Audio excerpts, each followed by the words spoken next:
নমস্কার বন্ধুরা, মাহিনা হেসেলে আপনাদেরকে স্বাগত জানাই। আশা করি আপনারা সকলেই খুব ভালো আছেন। আজকের রেসিপি নারকেলের সন্দেশ।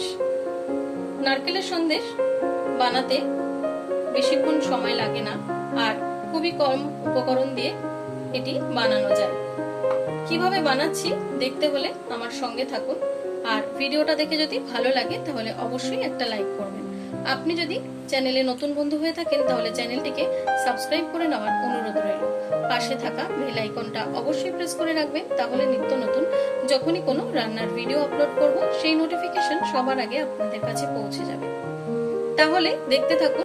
এখানে একটা নারকেল নিয়েছি, নারকেলটাকে আমি আগে থেকেই ফাটিয়ে নিয়েছি। এবারে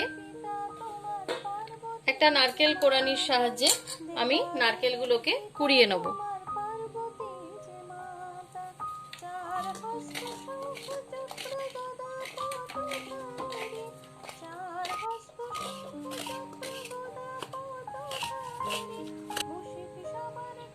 দেখুন, এইভাবে আমি সমস্ত নারকেলগুলোকে এরকম ভাবে কুড়িয়ে নেব।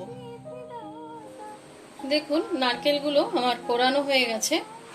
এবারে একটা মিক্সিং জারে এই নারকেল কোড়াগুলো দিয়ে ভালো করে একটু পেস্ট করে নেব। গ্যাসটা অন করে দিয়েছি, ফ্লেমটা লো ফ্লেমে আছে। এবারে পেস্ট করা নারকেলটা দিয়ে দিচ্ছি।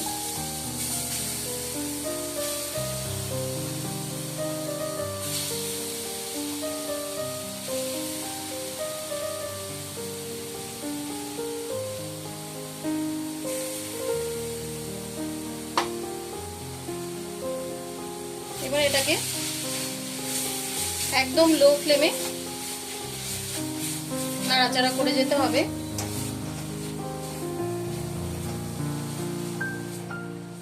নারকেলটা 1 মিনিটের মতো নাড়াচাড়া করে নিয়েছি। এবার এর মধ্যে ছোট বাটির 1 বাটি চিনি দিচ্ছি। মিষ্টিটা আপনারা আপনাদের আন্দাজ মতো দিয়ে নেবেন। এবার এটাকে ভালো করে নাড়াচাড়া করে যেতে হবে। এখন দিয়ে দিচ্ছি এখানে 2 চামচের মতো দুধ দিলাম। যদি প্রয়োজন হয় তাহলে আরেকটু দিয়ে নেব। দুধটা জাল দেওয়া দুধটা রুম টেম্পারেচারেই ছিল। ভালো করে এখন কন্টিনিউ এটাকে নাড়িয়ে যেতে হবে।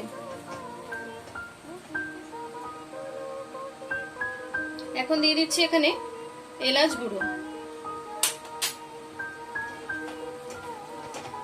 বেশ 5-6 মিনিট এটাকে নাড়াচাড়া করে যেতে হবে যতক্ষণ না চিনিটা না গলছে। দেখুন, চিনিটা গলে গেছে। চিনিটা গলে গিয়ে যে ভেজা ভেজা ভাবটা তৈরি হয়েছে সেটাকে এবারে শুকিয়ে নিতে হবে। এর মধ্যে দিয়ে দিচ্ছি 1/2 চামচ পরিমাণে ঘি, আর দিয়ে দেবো 1 চামচ গুঁড়ো দুধ। গুঁড়ো দুধটা দিলে সন্দেশের টেক্সচারটা খুব ভালো হয়। ভালো করে এটাকে নাড়াচাড়া করে যেতে হবে। তখন কিন্তু আমি 2 চামচ দুধ দিয়েছিলাম। দেখুন, দুধ রয়ে গেছে। আরো কিছুক্ষণ এটাকে ভালো করে শুকিয়ে নিতে হবে।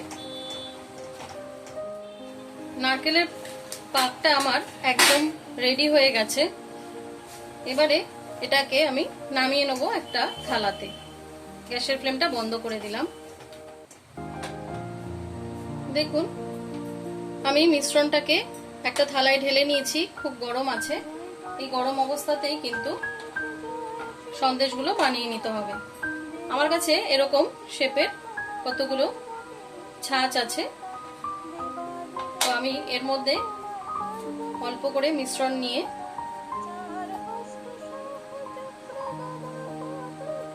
এইভাবে ছাঁচের উপরে দিয়ে ভালো করে চেপে চেপে দিতে হবে।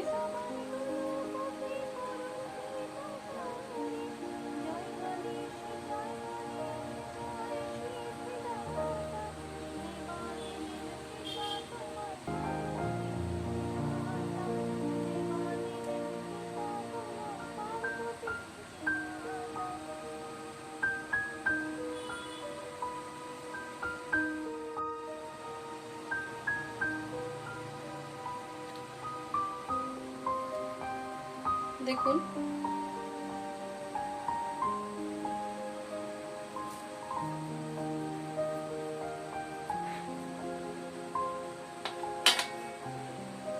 এবারে আরেকটার মধ্যে করে দেখাচ্ছি।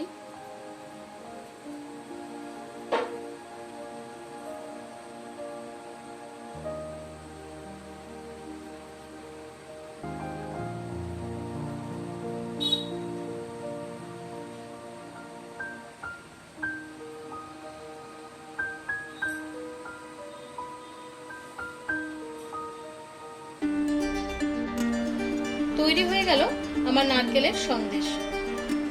দেখুন কত সুন্দরভাবে তৈরি হয়ে গেছে। সামনেই যেহেতু আসছে গণেশ চতুর্থী, তাই ঠাকুরকে এইভাবে সন্দেশ বানিয়ে নিবেদন করতে পারেন। কমেন্ট করে জানাতে পারেন আপনাদের মূল্যবান মতামত।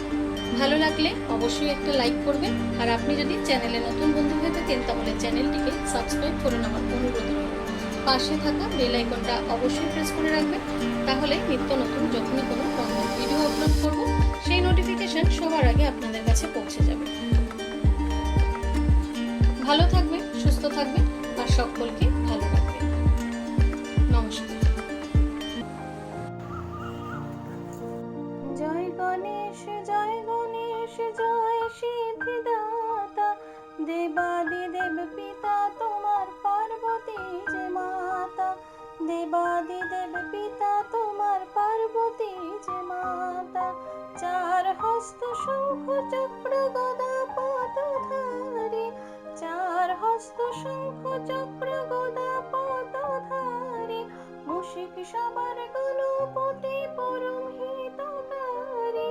জয় গণেশ জয় গণেশ জয় সিদ্ধিদাতা, দেবাদিদেব পিতা